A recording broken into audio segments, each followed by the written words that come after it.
Reading Srimad Bhagavatam 5.121 Bhagavana api manuna yatavat upakalpita apachitihi priyavartanaradayo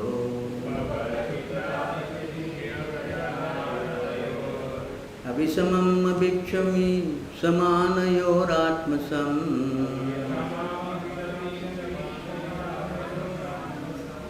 avasthanam avanmanasakshayam avyavaritam pravartayanagaman.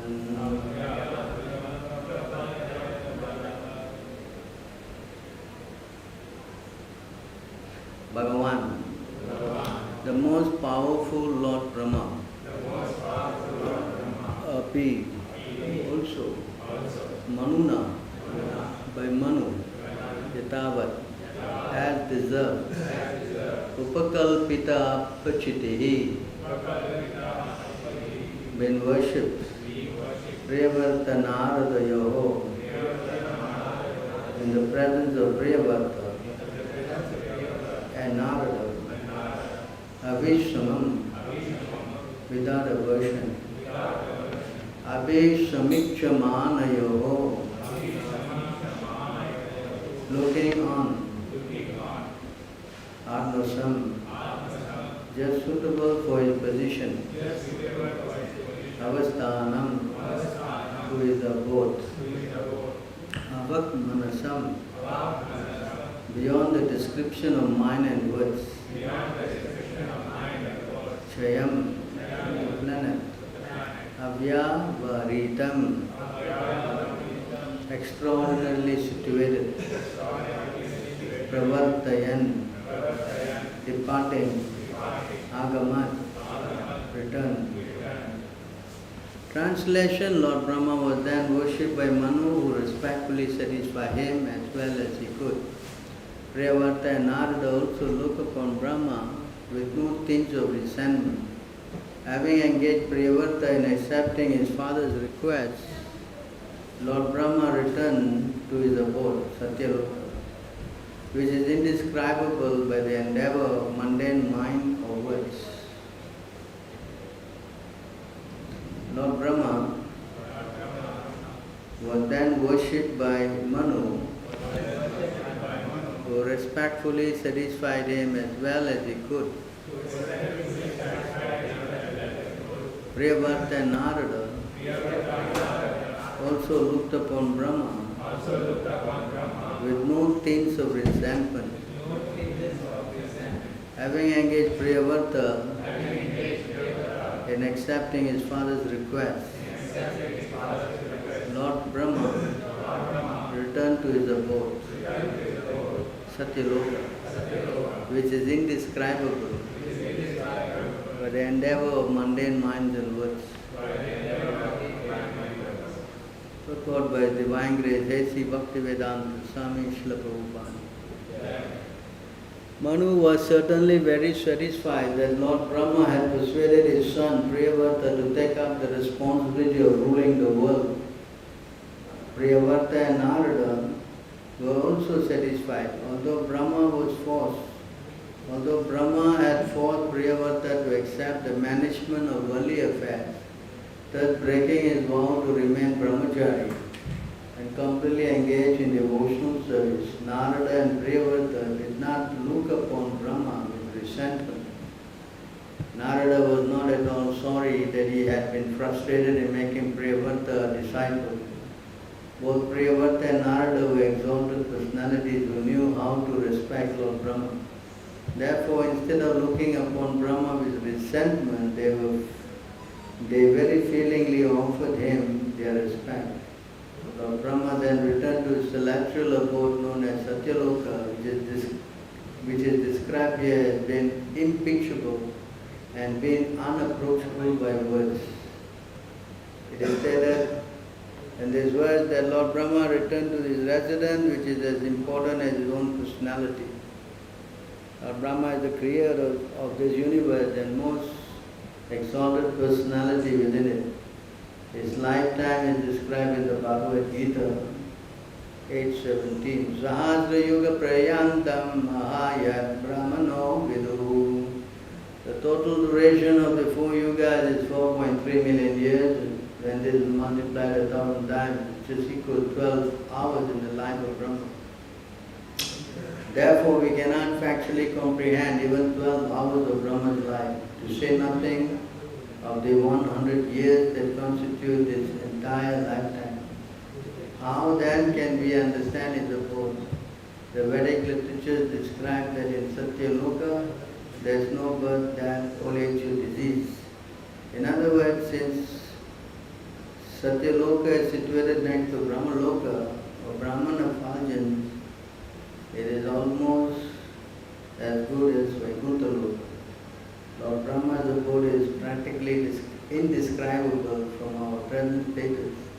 Therefore it has been described as Avan Manasa Gochara, or beyond the description of our words and the imagination of our mind. Srimad Bhagavatam 2.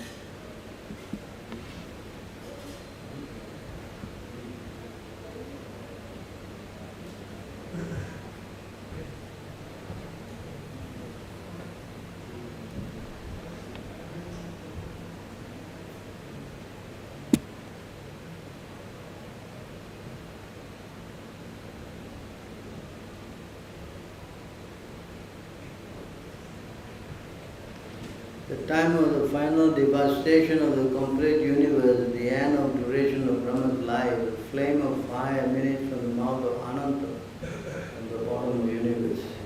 The yogi sees all the planets of the universe burning to ashes, and thus he leaves for Satyaloka by airplane used by great purified souls.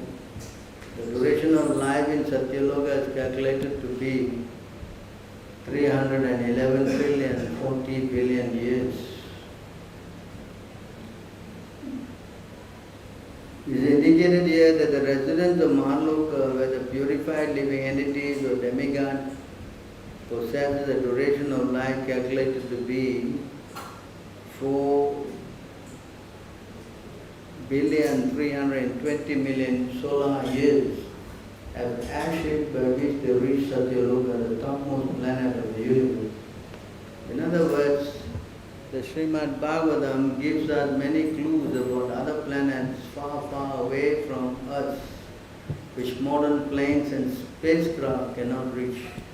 Even by imaginary speeds, the statement of Srimad Bhagavatam accepted by great acharyas like Sridhar Swami, Ramanujacharya, Vallabhacharya.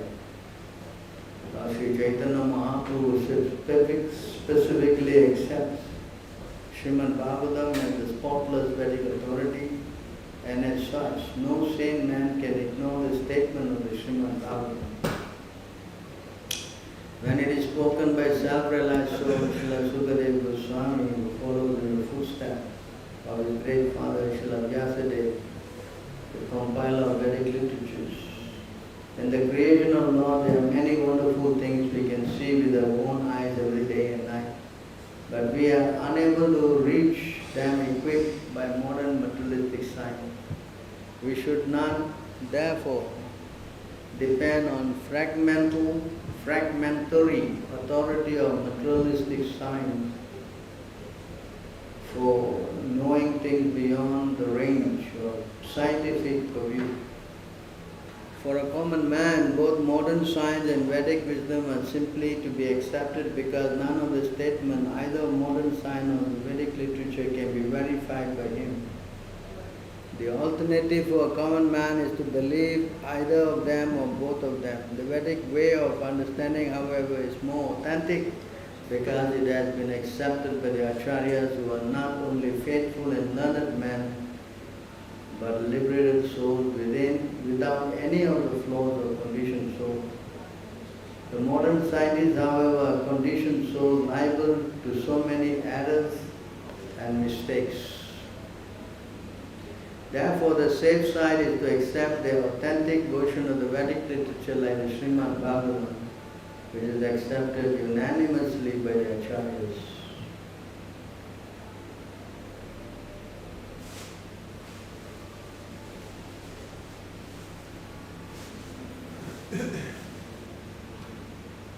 In the planet of Satyaloka, there is neither bereavement, nor old age, nor death.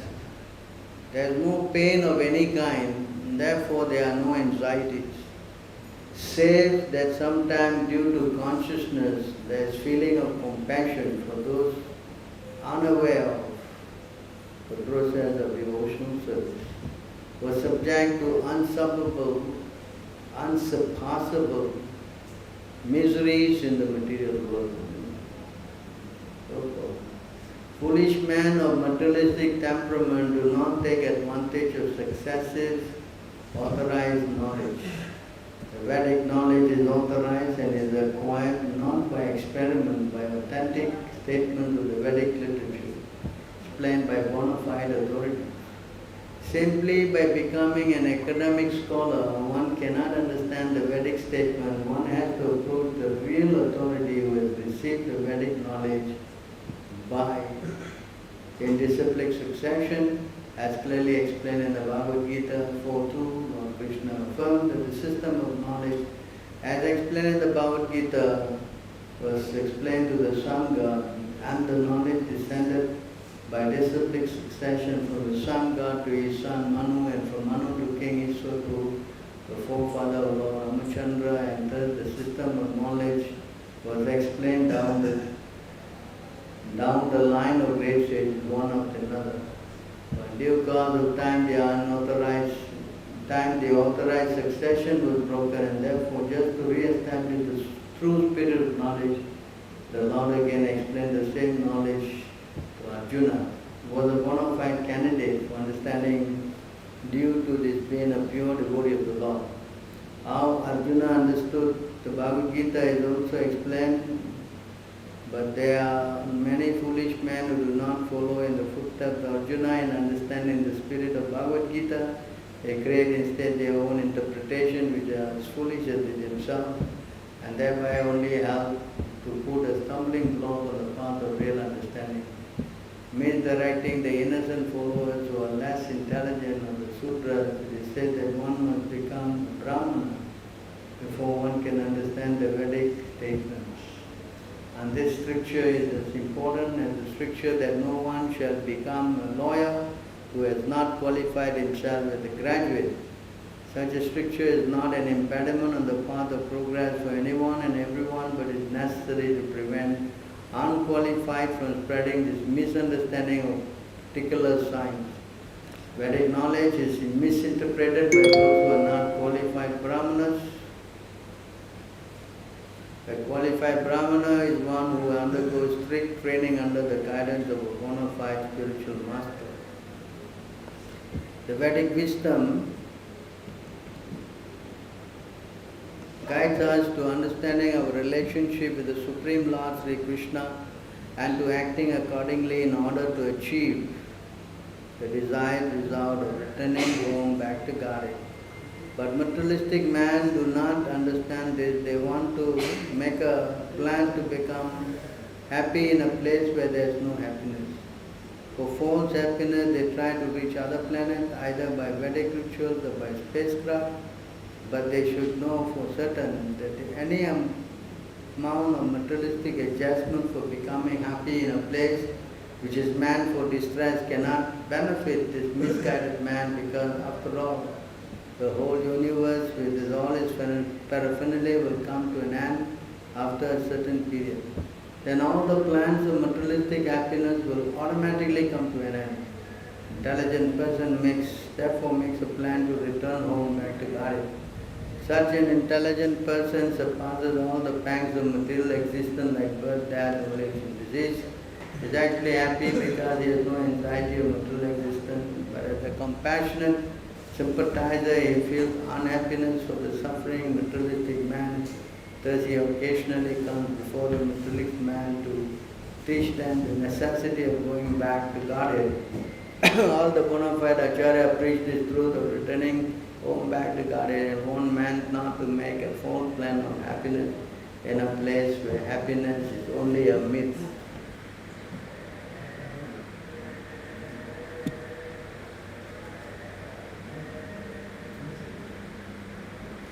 Thus describe the abode of Lord Brahma, yat vai para artyam tu parameshtiyam na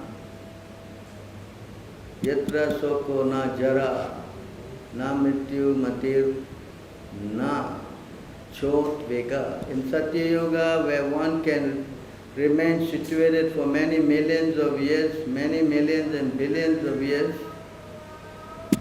there is no lamentation, there is no old age, death, anxiety, or the influence of enemies. Om Ajnanatirmirandasya Gnanam Gena Shlaka Chakshadan Militam Yena Tasmai Shri Guruve Namaha Shri Chaitanya Manobhishtam Sapitam Yena Bhutale Swayam Rupa Kadamam Gadabdiswa Padambikam Vandayam Shri Guru Shri Yudapada Kamalam Shri Gurum Vaishnavamcha Shri Rupam Jagajatam Svagana Raghunatham Vitam Tamsajim Shadhutam Javadutam Arajanam Sahitam Krishna Chaitanya Devam Shri Radha Krishna Padam Svagana Lalita Shagam Hey Krishna Karuna Sindhu Dinabandhu Karate Goviya Govikatamta Radha Kanta Namostute Taprakanchana Gorangi Radhe Vrindavaneshwari Vijavanu Sutta Devi Pranamami Hare Vanchakalpatarubhyascha Kripa Sindhubhe Vacha Patitanam Pavanebhyo Vaishnavibhyo Namo Namaha Namaram Vishnu Padaya Krishna Prestaya Bhutale Shivate Bhaktivedanta Swami Tipavine Namaste Saraswati Deve Gauravani Pracharini Nirvishesha Sunyavadi Paschatya Deshakarini Jai Shri Krishna Chaitanya Prabhu Nityananda Shri Advaita Gadadhara Shivasadi Gauravaksa Vrinda Hare Krishna Krishna Krishna Hare Hare Hare Rama Rama Rama Hare Hare. So here we are continue reading the Srimad Bhagavatam, the activities of Maharaj Priyavarta, and how he is now been convinced to take up the position of managing the universe after his father, Swayambhuva Manu, is entrusting him with that responsibility. Initially he was not very keen in taking up that role because Narada Muni was preaching to him to become renounced. Right?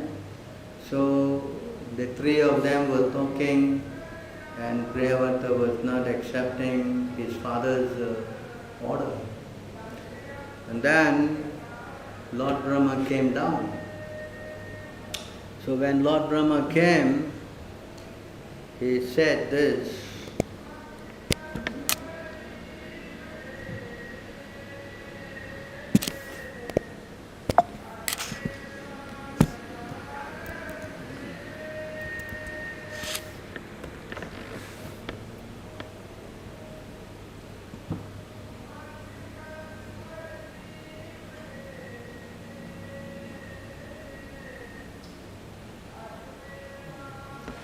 Lord Brahma said,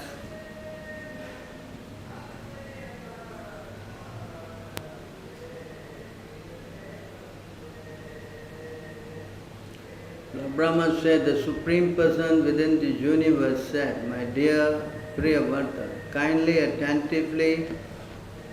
hear attentively what I shall say to you. Do not be jealous of the Supreme Lord, for he is beyond our experimental measurement. All of us, including Lord Shiva, your father, and the great sage Maharishi Narada, must carry out the order of the Supreme. We cannot deviate from his order. To this point, so Brahma never came and said, look, I am ordering you to do this. He never said that. See? Because he is a representative of the Lord. See how they manage. Never enforce their authority. But he nonetheless acted as a servant carrying out the message of the Lord. And he said that this order of the Lord, I cannot refuse, you cannot refuse, everybody cannot refuse. Yeah? This is the constitutional position of the living entity. And when we refuse the order of the Lord, then we get into a lot of difficulty. Right? That's why even here you can see Krishna said, I think we'll read the next verse before we go. You can see.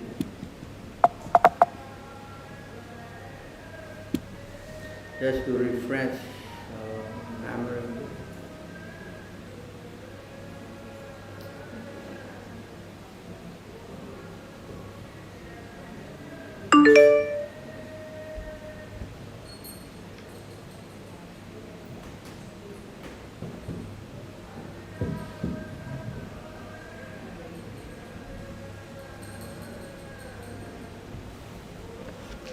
One cannot avoid the order of the Supreme Personality of Godhead, not by the strength of severe austerities and exalted Vedic education or the power of mystic yoga, physical prowess or intellectual ignorance.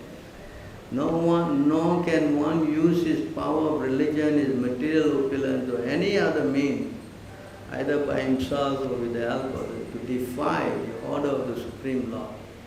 This is not possible for any living being, from Brahma down to the end. To this point, you cannot. You cannot try to what? Disobey. So many places this is confirmed. Right? Yes? In the Bhagavad Gita, Krishna says, Machita sarva durgani.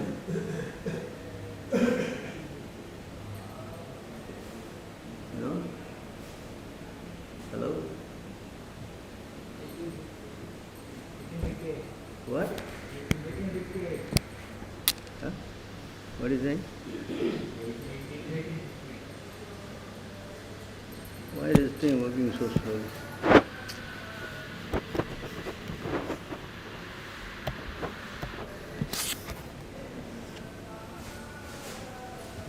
So you see here, Krishna is saying, Mat chitta sarva durgani, mat prasada tarishyasi, atachetvam ahankaran, nasrosyasi vinasasi. So, if you become conscious of me, you will pass over all the obstacles of conditioned life by my grace.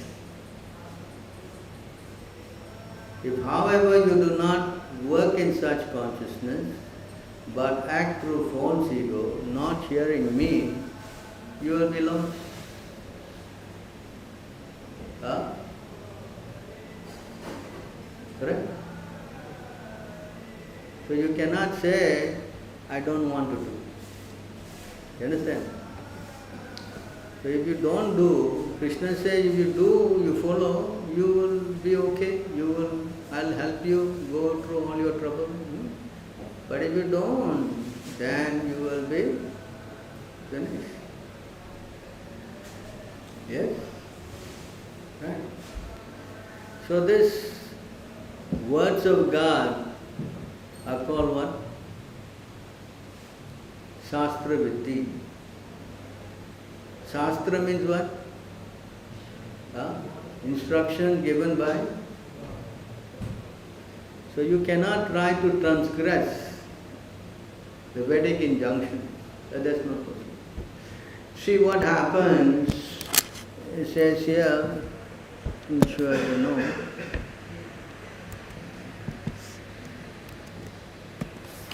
Many times we have shown this verse.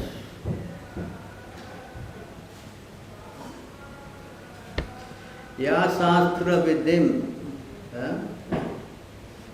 Ya Sastra Vidim Ustrija Vartate Kama Karataha Na Sa Siddhim Vapnoti Na Sukam Na Param Gatim. So if you don't want to follow the order of the Lord, he who discards, here, so-called Shastra Viddhi, directions of Shastra, see?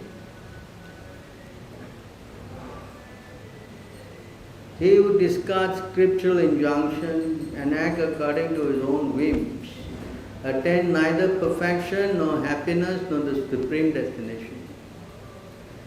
So if you don't follow the order of God, then you cannot get perfection, you cannot get happiness, and you cannot get the supreme.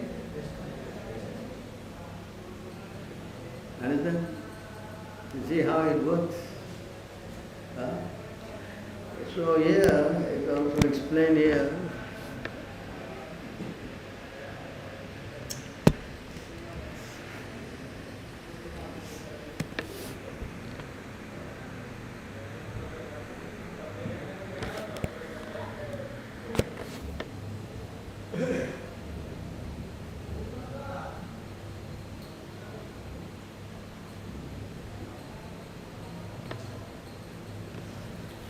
so in this verse,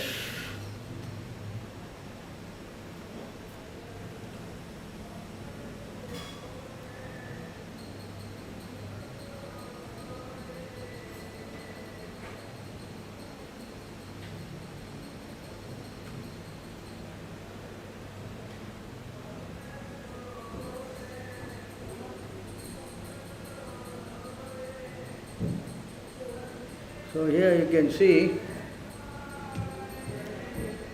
the third chapter of the Bhagavad Gita.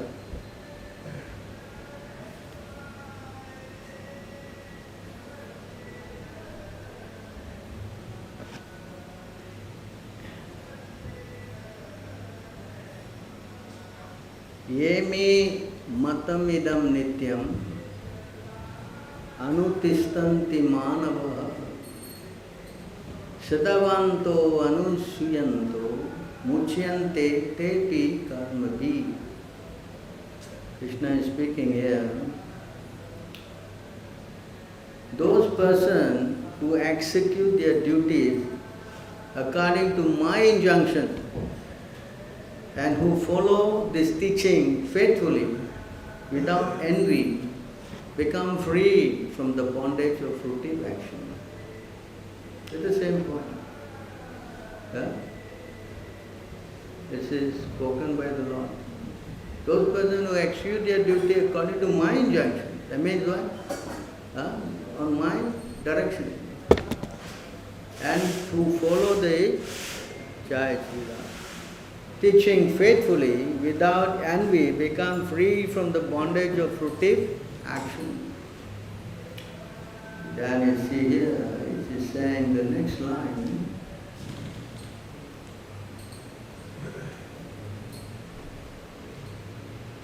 Etva etat abhya suyanto nanutistanti me matam sarva jnanam vimudam stam vidhi nastan asetasha vidhi nastan. Vidhi nastan. Vidhi know it, nastan, all ruined. Right? So, but those who out of envy disregard this teaching and do not follow them regularly are to be considered bereft of all knowledge, befooled and ruined in their endeavors for perfection. Third chapter is saying, 18th chapter is saying, right? I'm just talking about the Bhagavad Gita. We are not going to other things. This Yes? You follow? So if you don't follow, you don't get perfection, you don't get what?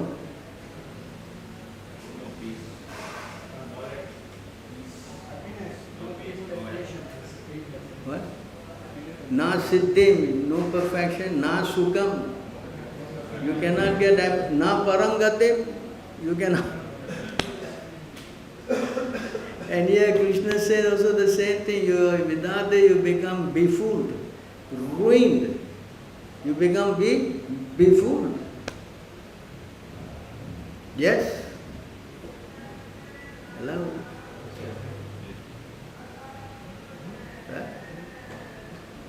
Well, how you can say they are befooled? Everyone is not praying, they seems to be highly intelligent. Argument? What is your argument for that? They seem to be very intelligent.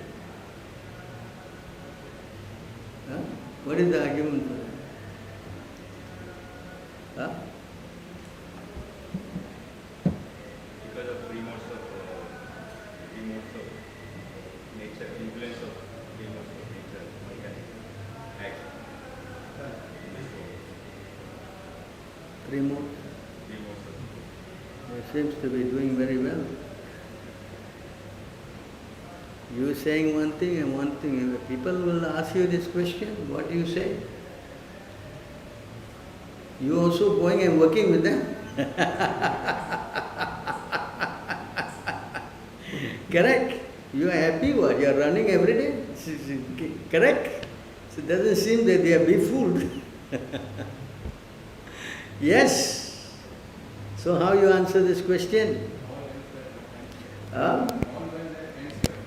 What's that? All is well, that answer. So if you are not ready for it, everything will be resolved by that. What? You say anything, you have to quote somewhere. Quote from your mind. Yes. It says here, Anvikshta Vishuddhatma Dehinam Vishayatmanam Guneshu Tattva Dhyanena Sarvaramba Viparyayam.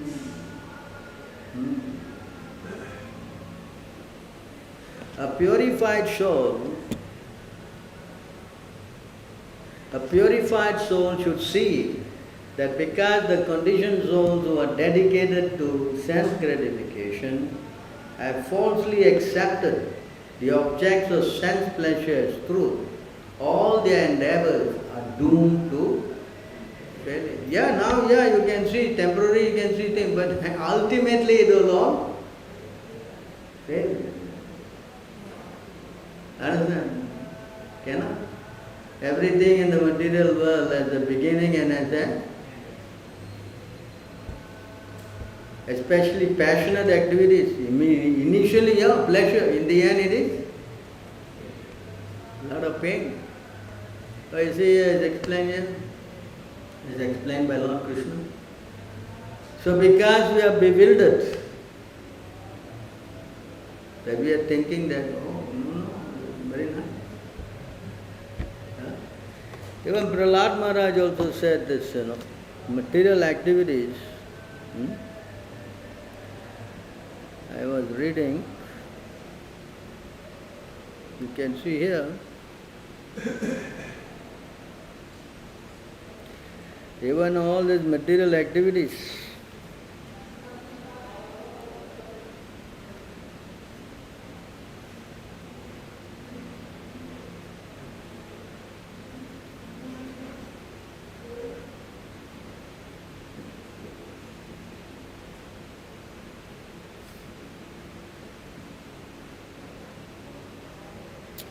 so he also says,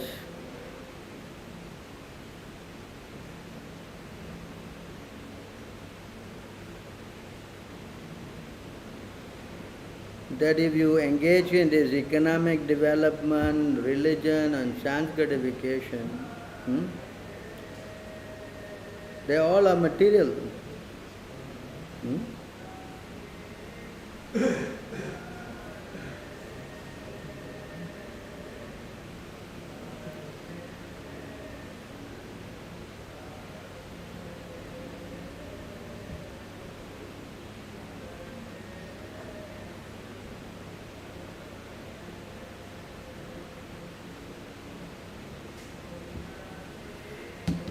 You can see here.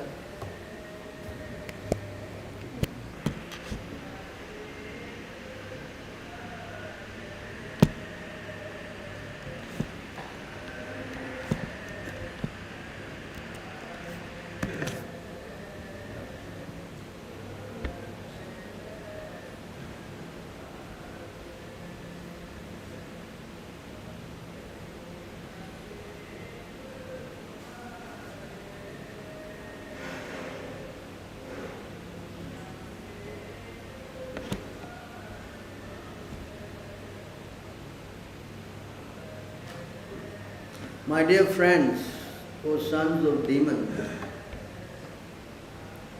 it is certain that no one bereft of knowledge of the Supreme Personality of Godhead has been able to liberate himself from material bondage at any time or in any country.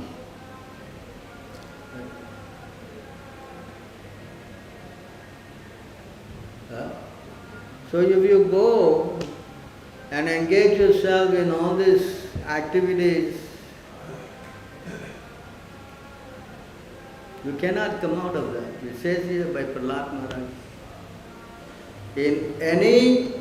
At any time or in any country. Cannot. Very clear, right? Rather, those bereft of knowledge of the Lord are bound by material laws. And what is this material law? They are factually addicted to sense gratification and their target is woman.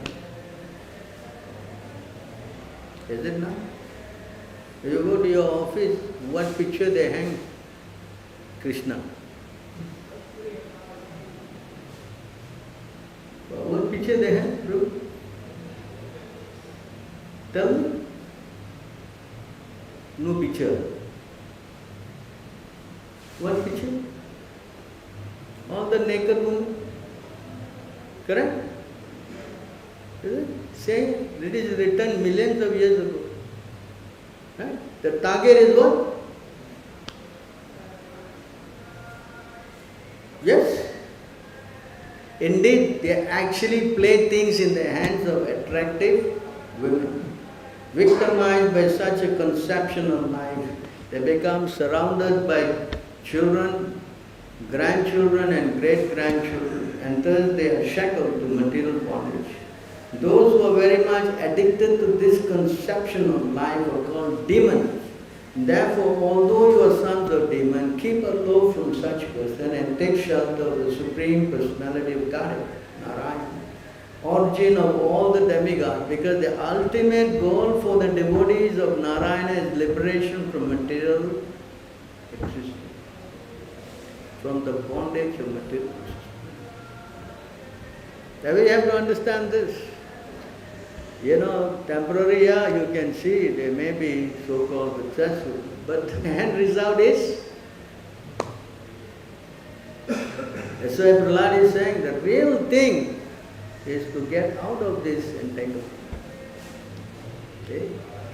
So when you go and not listen to the Lord, then this is not the outcome. See, as I explained, this is also explained by the Lord also. You can see here.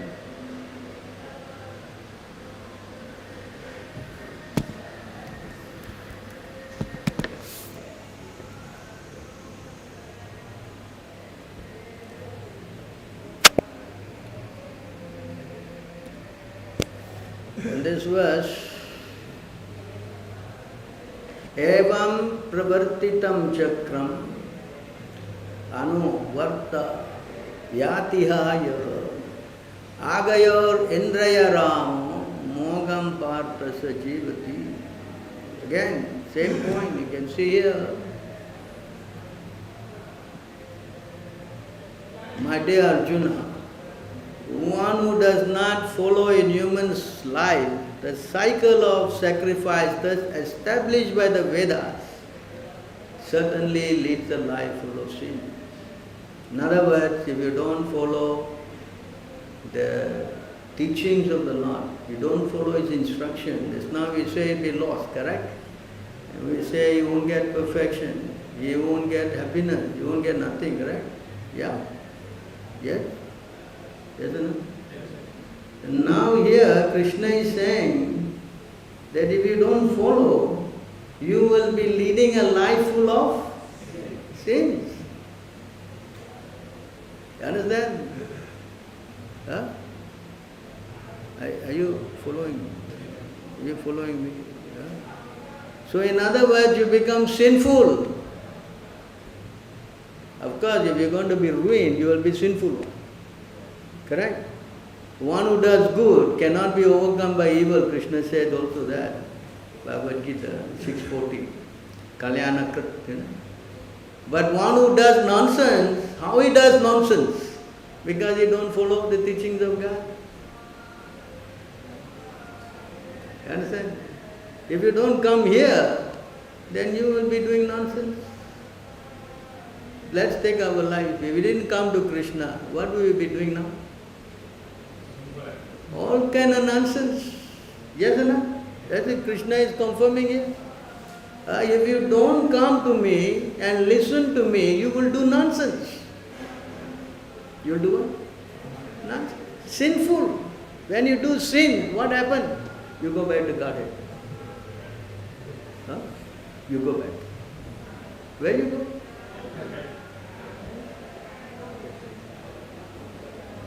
There's no two way about that. Huh? I'll finish this, I'll show you. Living only for the satisfaction of the senses, such a person lives in vain. Actually, in the Sanskrit, it says here, you see in Sanskrit, Agayor Indraya Ramo. Agayo means sin. Indra means senses. Arama means happiness in sin, in the senses, through doing sinful activities. That person simply mogam parthasya jivati. He lives in bewilderment. He lives in what? Mogam means what? Bewilderment. You understand this point? If you deviate, no happiness, no perfection, no supreme destination, you live your life full of sins and you are bewildered and you don't know what to do, what not to do. Krishna said, no, the demons, they don't know what to do, what not to do. They will do something, they will ruin the whole world. That's what's going on. Now the whole world is put aside. Your life will also be screwed. Yes? Yes? See how dangerous. That's why Krishna also said here, not only just that you become bewildered, you see here, I mean everything is, nicely explained in the Bhagavad Gita, correct?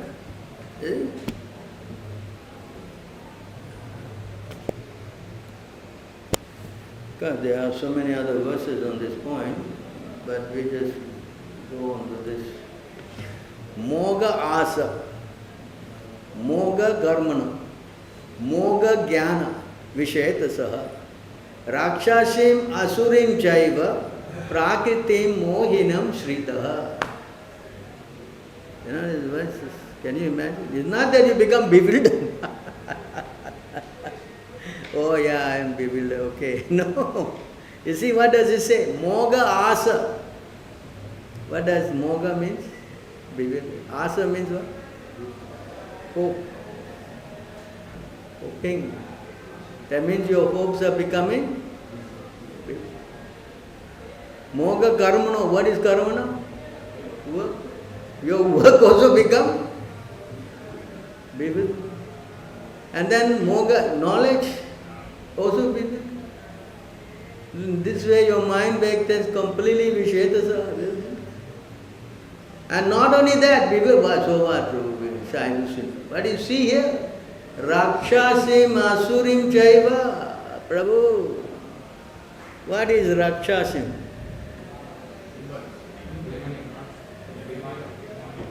Asurik is demon. Rakshasa means what? You know, Rakshasa means the ghost that eats the what? They drink blood.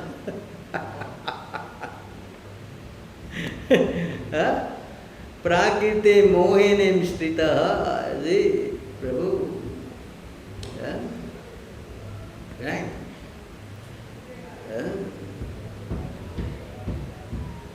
Demonic, see here, see how it goes. Those who are thus bewildered are attracted by demonic and atheistic views. Demonic and what is atheism? What is atheism? One who denies the existence of God. Isn't atheist? Oh, explain. This word atheism also means. What's going on? Kitchen.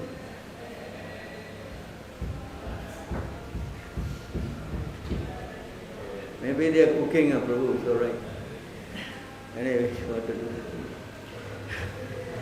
So you see here that they are attracted to atheistic. In Sanskrit, atheistic also means pashandi. I think they say pakandi. Yeah? Sometimes they Bengali pakandi. Pashandi. Huh? Oh, pashandi. What does pashandi mean? Even demigod worshippers are pashandi. That's why all these demons, they are very attracted to worshipping demigods. Because they are denying the existence of. You understand this point? What is that word? Pashandi. Yastu Narayana Devam. I think it is what word? Can check for me, you just go. I think it is, I can take the words out. Huh? Very important. I think I quoted this verse many times in the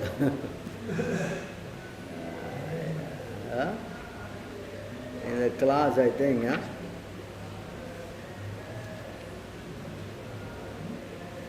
See, you can see here, it's not that we're just saying, it is explained.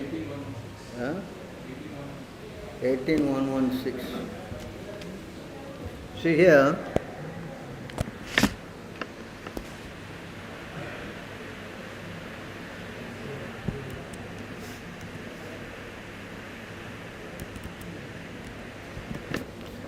So here in this verse,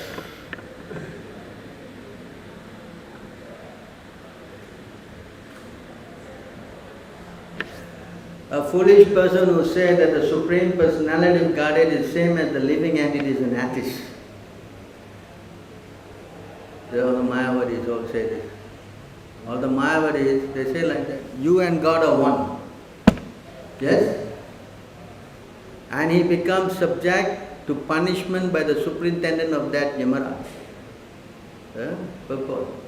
Srila Bhaktisiddhanta Saraswati Thakur said the word Pashandi refers to one who considers the living entity under the control of illusory energy to be equal with the Supreme Personality of Godhead, who is transcendental to all material qualities. Another kind of Pashandi is one who does not believe in the spirit soul, the superior potency of the Lord, and therefore does not distinguish between spirit and matter. That means why? You don't believe in the what? The soul. While describing one of the offences against chanting the holy name, specifically the offence called Shruti Shastra Nindanam, blaspheming the Vedic liturgy, Jiva Goswami says in Bhakti Sandarbha, Yata Pashandi Margena Datatreya Rishabha Devo Upashakanam Pashandinam. Worshippers of impersonalists like Dattatreya are also Pashandis. Concerning the offense of Aham Mama Buddhi or Dehatma Buddhi, considering the body to be the self, Jiva Goswami said, Deva Dravinadi Nimiktaha Pashandi Sabdena Cha Dasa Aparada Eva Lakshyante Pashande Mayatvat Tesham. Those who are overly absorbed in the conception of the body and the bodily necessities are also called Pashandi.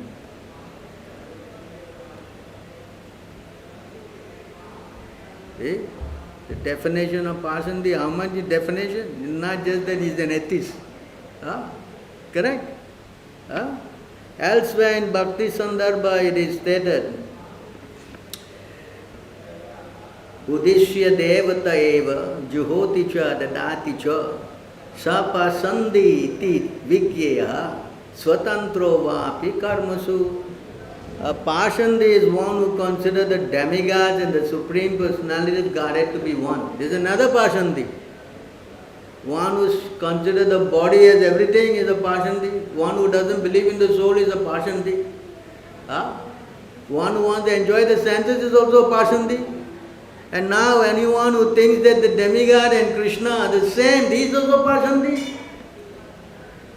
Practically everyone is Pashandi. Yes. You say here, Godhead to be one. Therefore, Pashandi worship any kind of demigod as the Supreme Personality of God.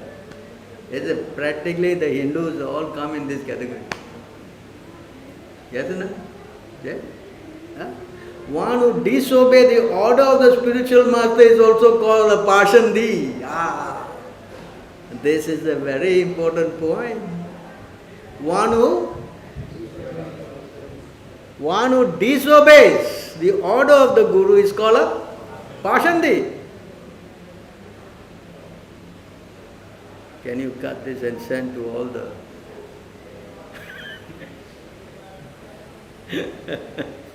all the what? This con, that con, every con, send. They are conning. It says here, the person who disobeys the order of the spiritual master is a... The word Pashandi has been described in many places in Srimad Bhagavatam, including 4, 2, 28, 30, 32, 5, 6. You can go refer to all these verses. On the whole, a Pashandi is a non-devotee who does not accept the Vedic conclusion.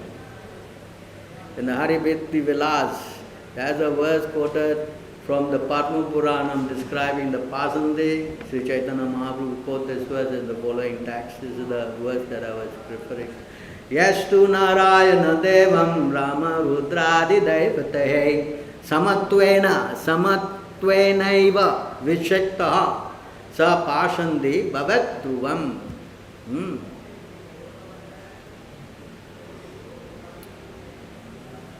A person who considers demigods like Brahma and Shiva to be on an equal level with Narayana is to be considered an offender or Pashandi. So when you are attracted, when you disobey the order of the Lord, then your position will become, you will be attracted to atheistic and demonic views. Just now we read, right? 9, 12. Yes? See how this platform is very dangerous. By disobeying God, the position is very helpless.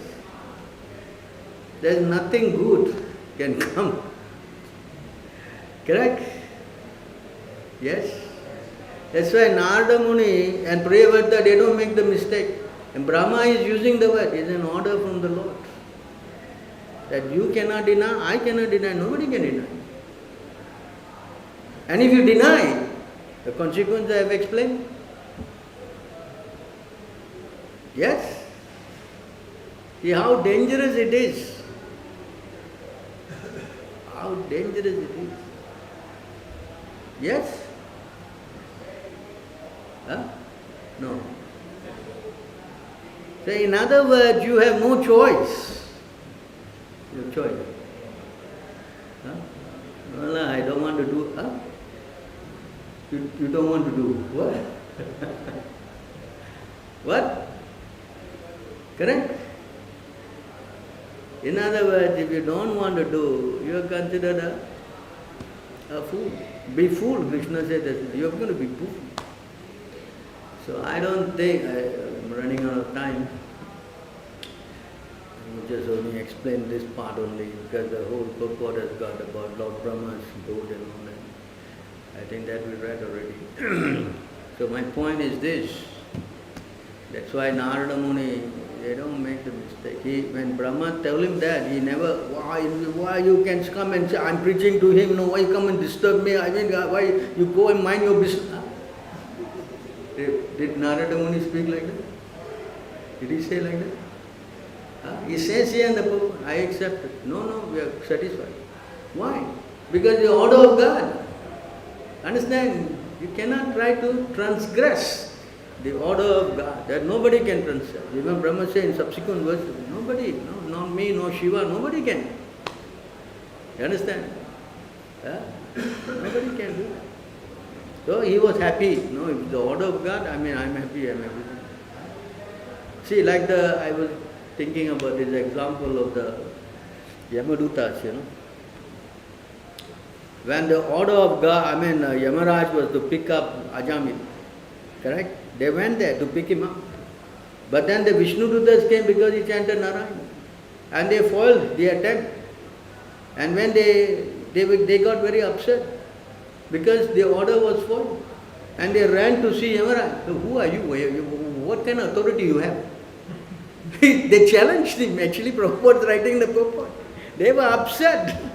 How many authorities are there in this universe? Tell me, how many? Yes? You read the Bhagavad? Yes. Yamaraj said, no, the supreme authority is God, Krishna. Yes? That authority you have to obey, I have to obey. In fact, whenever his name is chanted, you don't go there. See how? So you see, in this situation, they were upset because their order was superseded.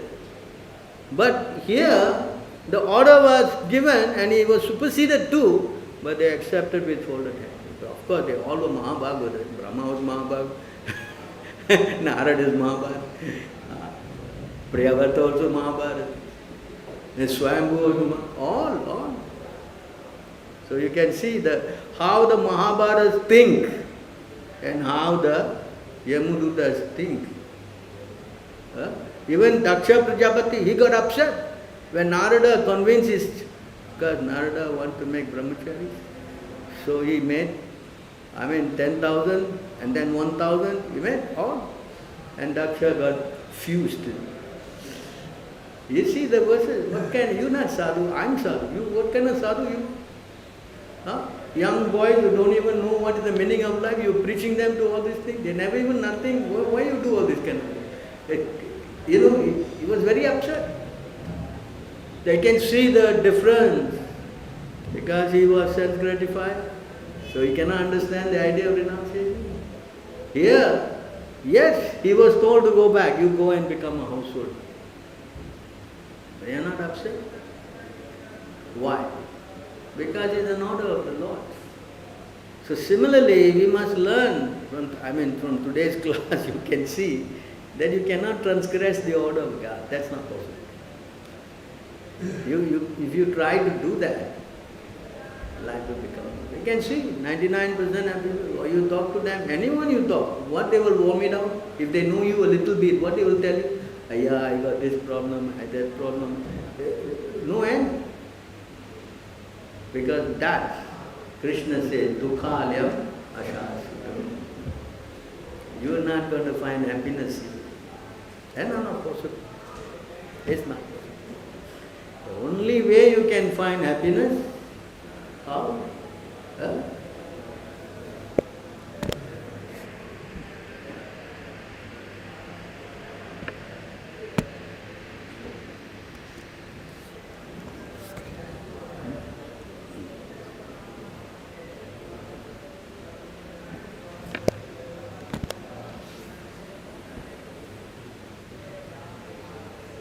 This is 65. For one thus is satisfied in Krishna consciousness, the threefold miseries of material existence exist no longer. In such a satisfied consciousness, one intelligence is soon well established. In other words, you must go, become Krishna conscious, then you can cross Krishna's mind. Correct? But if you don't, for one who is not connected, for one who is not connected with the Supreme in Krishna consciousness, can have neither transcendental intelligence nor steady mind, without which there is no possibility of peace. And how can there be any happiness without peace?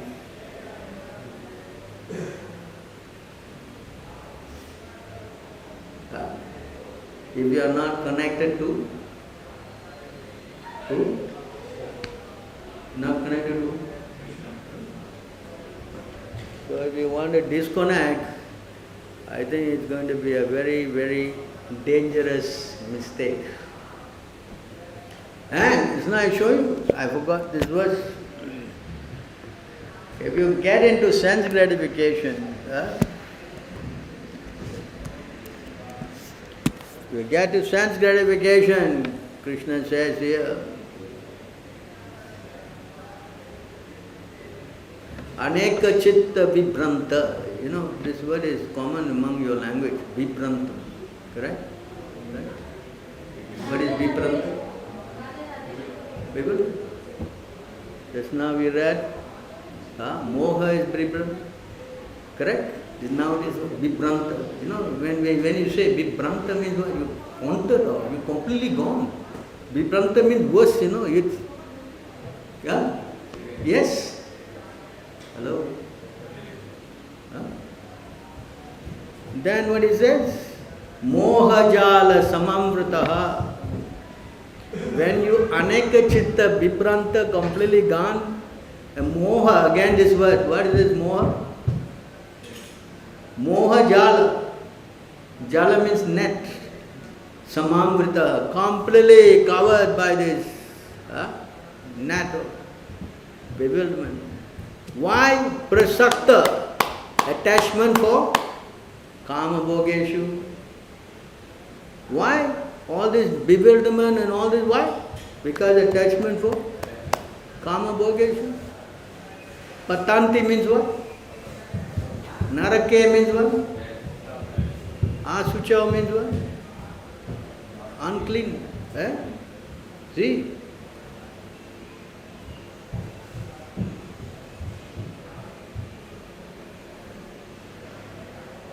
Thus perplexed by various anxieties and bound by a network of illusion, they become too strongly attached to sense enjoyment and fall down into it. In other words, you have no happiness, you have no what? Perfection, you have no what? Supreme destination. Then you get what? Ruined, you get bewildered. Correct? Bewildered, yes. And then you get attracted by atheistic and demonic views. And finally you go away. Vaikuntha.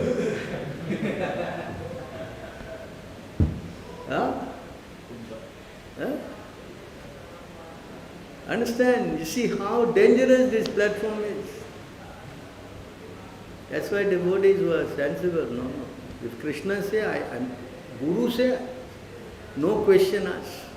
That's why Arjuna said, I'm running out of time.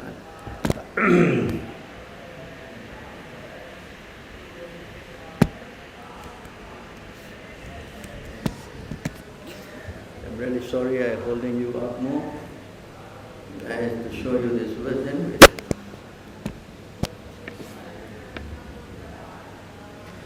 Sarvam etat dhamam ye, sarvam etat dhamam ye, mam yamam vadasi kesava, naete bhagavan vyaktim vidu deva nadanava. This is very important word. See what Prabhupada translates this. O Krishna, I totally accept as truth all that you have told me. I accept, completely I accept. This is the duty of us. We should work. Neither the demigod nor the demons, oh Lord, can understand your personality. That's why you cannot transgress the order of God. That is stupidity. Alright, I'm sorry taken too much of your time. Any questions or comments? Is there any questions on that website or anything?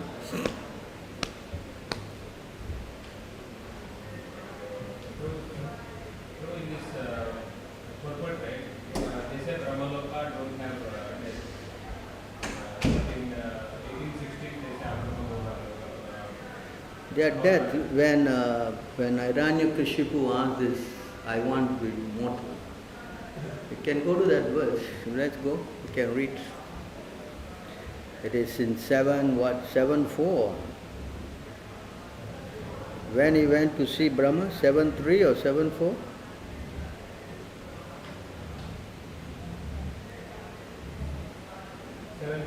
7:3, yeah?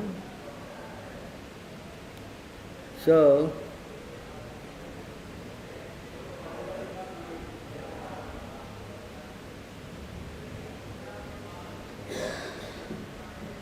Lord Brahma is speaking, I think it's the 7:4.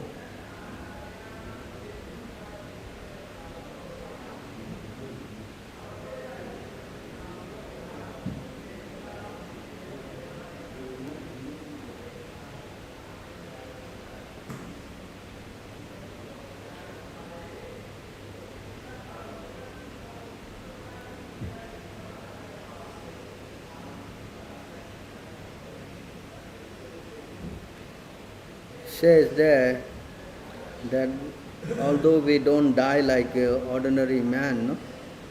He was speaking this verse, Brahma.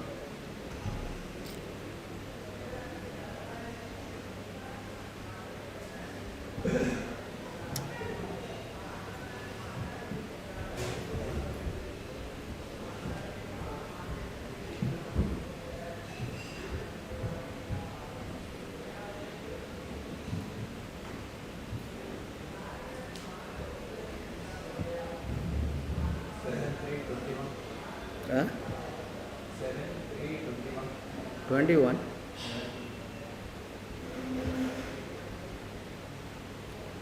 Yeah. O best of the Asuras, for this reason I am now prepared to give you all benediction according to this. I belong to the celestial world of demigods who do not die like human beings. Is this about you? Therefore, although you are subject to death, your audience with me will not go in vain. So Brahma is saying, because you see, the thing is that when you go higher and higher, you don't get a body like this. Your body becomes subtle, subtle. So when they die, they don't die actually. What they do is that they transfer to the spiritual world. That means they leave behind that subtle body and they go to the spiritual world. Understand?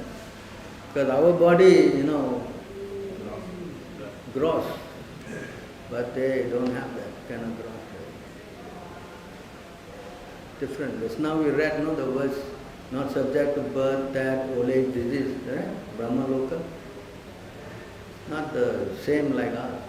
So everything is subtle, that is not gross like here. Here everything is gross. And our body stings, our body got so many nonsense.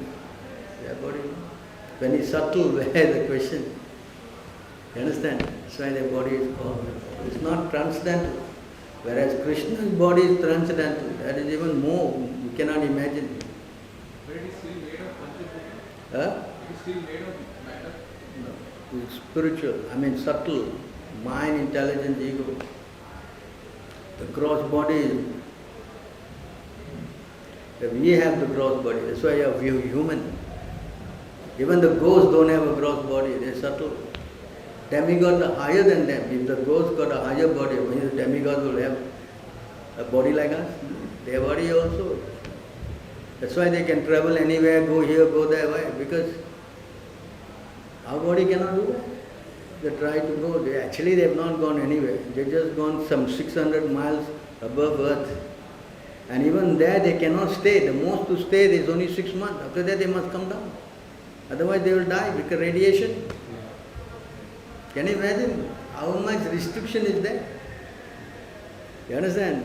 Whereas the demigods, no, they can, you don't have a gross body, how you can go anywhere. Common sense, right? Yes? So this is science. Alright, anything else? Alright, stop here then. Thank you very much for your time. All glories to Prabhupada.